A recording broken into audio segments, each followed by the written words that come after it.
Hello friends, welcome to channel masters of botany. अगेन मैं हूं आपका दोस्त विनय कुमार सिंह। आपका अभी आज जो है यूपीएचएससी का जो है पेपर हुआ है बॉटनी असिस्टेंट प्रोफेसर एग्जामिनेशन का, और उसका जो है क्वेश्चंस का हम सोल्यूशन दे रहे थे। एक पार्ट उसका हो गया है जहां पे हमने क्वेश्चन नंबर 31 से लेके 51 तक के क्वेश्चंस का आंसर और एक्सप्लेनेशन दे दिया था। ये पार्ट सेकेंड है, यहाँ पे हम क्वेश्चन नंबर 52 से देखेंगे।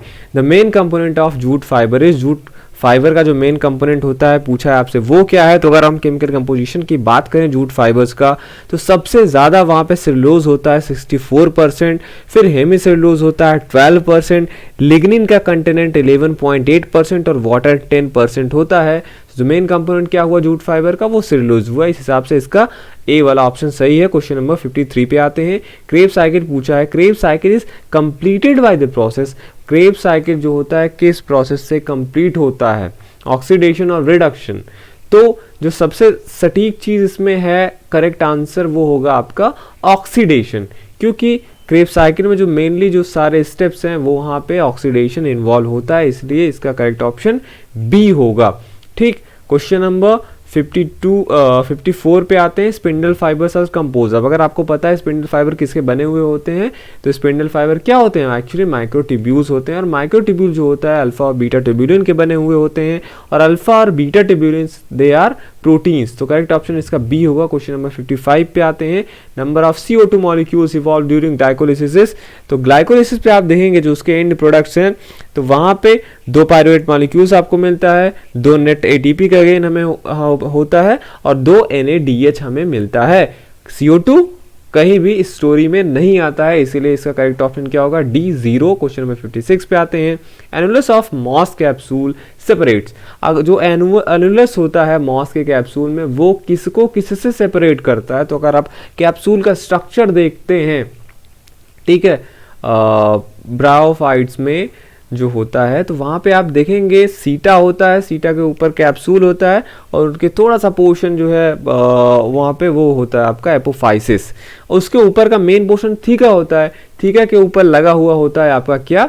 अपर कुलम। अब इसी थीका और अपर कुलम के बीच में एनुलस होता है, जिसके फटने के बाद से अपर कुलम जो है थीका से सेपरेट हो जाता है। तो करेक्ट ऑप्शन क्या होगा इसका? D, operculum and theca. Question number 57 पे आते हैं। Which of the following is completely devoid of roots. इनमें से कौन सा प्लांट के पास रूट नहीं होता है? तो आप देखेंगे कि सेरेटोफिलम जो है वो भी जो है सबमर्ज फ्लोटिंग प्लांट है, वहां पे इसके पास रूट नहीं पाया जाता। और वोल्फिया तो आप देखेंगे इसका थैलाइड प्लांट बॉडी होता है। दैट मीन्स कि इसका जो बॉडी होता है रूट स्टेम लीफ में डिफरेंशिएटेड नहीं होता है।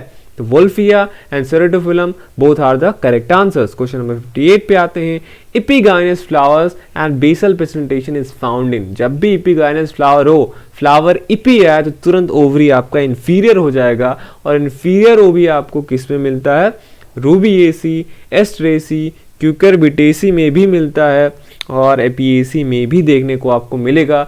लेकिन अगर बात करें बेसल प्रेजेंटेशन की, तो बेसल प्रेजेंटेशन ये आपको मिलता है केवल एस्ट्रेसी में, वहां पे रूबिएसी और एपिएसी में आपको एक्साइल प्रेजेंटेशन मिलता है, और क्यूकरबिटेसी में आपको पैराइटल प्रेजेंटेशन मिलता है, इसलिए इसका करेक्ट ऑप्शन डी होगा। क्वेश्चन नंबर 59 पे आते हैं। If sporangia is developed from a single cell it is called. तो बहुत कॉमन क्वेश्चन है, ये पूछा जाता है। यूस्पोरेंजिएट और लेप्टोस्पोरेंजिएट के बीच में डिफरेंशिएशन करने को देता है। तो अगर एक सिंगल सेल से आपका स्पोरेंजिया डेवलप होता है तो उसे लेप्टोस्पोरेंजिएट बोलते हैं। वहीं अगर मोर देन वन सेल जो है तो इन्वॉल्व होते हैं स्पोरेंजिया के डेवलपमेंट में, वो कहलाते हैं आपका यूस्पोरेंजिएट टाइप ऑफ डेवलपमेंट। तो इसका करेक्ट ऑप्शन ए है। क्वेश्चन नंबर 60 पे आते हैं। पूछा है आपसे chromosome with the same genetic loci on its both equal arms are called. देखिए, होमोलॉगस क्रोमोसोम एक ऐसा हो सकता है जहां पे chromosome with same genetic loci होते हैं, पर they are situated under different chromosomes. पर यहाँ पे पूछा इक्वल आर्म्स के साथ है, with same genetic loci and both with equal arms. तो ये कैरेक्टर है आपका आइसोक्रोम का, इसलिए इसका करेक्ट ऑप्शन क्या होगा? सी, आइसोक्रोम। क्वेश्चन नंबर 61 पे आते हैं। पूछा है आपसे काइज्मा फॉर्मेशन कब होता है, किस फेज में होता है? फेज तो प्रोफेज जो होता है आपका स्टेज, उसमें कई सारे में बांटा गया है मियोसिस के प्रोफेज में, जाइगोटीन, लेप्टोटीन, डिप्लोटीन, पैकिटीन, ये सब एक्सेट्रा। और क्रॉसिंग ओवर के बाद होता है आपका काइज्मा फॉर्मेशन। अगर आपको याद हो कि क्रॉसिंग ओवर जो होता है आपका लेप्टोटीन स्टेज में होता है, तो इसके बाद का जो स्टेज होता है डिप्लोटीन होता है, और डिप्लोटीन ही स्टेज में आपका काइज्मा का फॉर्मेशन होता है। तो करेक्ट ऑप्शन इसका सी है। क्वेश्चन नंबर 62 पे आते हैं, which of the following is the largest chromosome. Largest chromosome की बात हो रही, तो सैटेलाइट क्रोमोसोम जो है लार्जेस्ट नहीं है ना, तो एक्स क्रोमोसोम है। कंफ्यूजन आपको हो सकता था पॉलीटीन क्रोमोसोम और लैम ब्रश क्रोमोसोम में, और इसमें से लैम ब्रश क्रोमोसोम है ये आपका बड़ा होता है। These are the largest known chromosome found in the yolk rich oocytic nuclei of certain vertebrates जैसे कि fishes, amphibians, reptiles and bird. वहीं पॉलीजोम्स की बात कर लें, ये भी लार्ज होते हैं लेकिन ये रिलेटिवली स्मॉलर होते हैं लैम ब्रश क्रोमोसोम से, और ये कुछ लार्वी जो होते हैं डिप्टेरांस, उनके लार्वी में ये पाए जाते हैं। तो करेक्ट ऑप्शन इसका सी है। क्वेश्चन नंबर 63 पे आते हैं, पूछा था आपसे म्यूरिन कहाँ पे प्रेजेंट होता है, तो murein that means technical term peptidoglycan है, और पेप्टिडोग्लाइकॉन आपका बैक्टीरिया में पाया जाता है। दोनों ग्राम पॉजिटिव और ग्राम नेगेटिव बैक्टीरिया दोनों में मिलता है। बस ये बात डिफरेंशिएशन करने को ये चीज़ है इसमें कि ग्राम पॉजिटिव बैक्टीरिया में ये ज़्यादा अमाउंट में होता है और ग्राम नेगेटिव बैक्टीरिया में ये कम होता है। क्वेश्चन नंबर 64 पे आते हैं, मेरे स्टील किस में आपको मिलता है, तो मेरे स्टील जो होता है कहाँ पे होता है, जहाँ पे overlapping leaf gaps overlapping leaves होते हैं, वहाँ पे लीफ गैप होता है, उसकी वजह से वहाँ पे मेरी स्टील बनता है, और ये फर्न के राइजोम का फीचर होता है। तो इसलिए इसका करेक्ट ऑप्शन डी होगा। क्वेश्चन नंबर 65 पे आते हैं, इसिडिया क्या होते हैं, किस टाइप के रिप्रोडक्टिव बॉडीज हैं, तो मैं आपको बता दूं इसिडिया जो है लाइकेन्स का वेजिटेटिव रिप्रोडक्शन में बनते हैं। So they are reproductive bodies of vegetative reproduction. Correct option A होगा। क्वेश्चन नंबर 66 पे आते हैं, in pineapple which type of fruit is found. Pineapple में किस टाइप का फ्रूट बनता है, तो पाइनएप्पल एक मल्टीपल फ्रूट का एग्जाम्पल है, और इसमें से मल्टीपल फ्रूट क्या है आपका सोरोसिस टाइप वाला है। तो करेक्ट ऑप्शन ए होगा।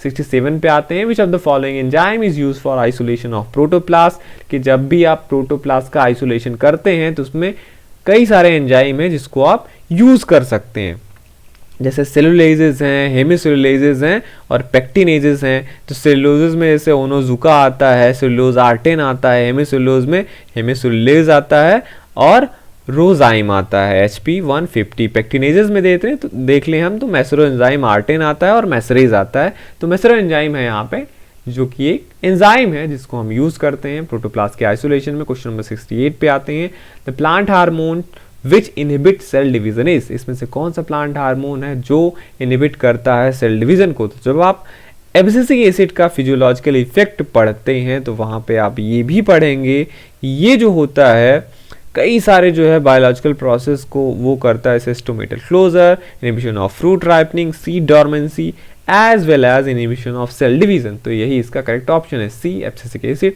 क्वेश्चन नंबर 69 पे आते हैं, which of the following codons are nonsense codon. तो नॉनसेंस कोडॉन्स कौन से होते हैं, जहां पे आने पे हमारा प्रोटीन सिंथेसिस रुक जाता है, तो वो है आपके UAA, UAG एंड UGA।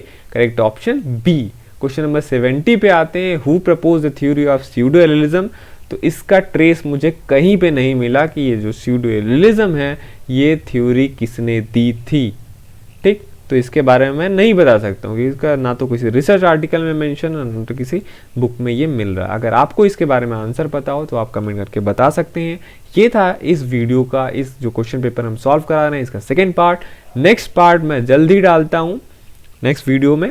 ठीक, उसके लिए थोड़ा सा वेट कीजिए और देखते रहिए आप अपना channel masters of botany. Thank you for watching this video.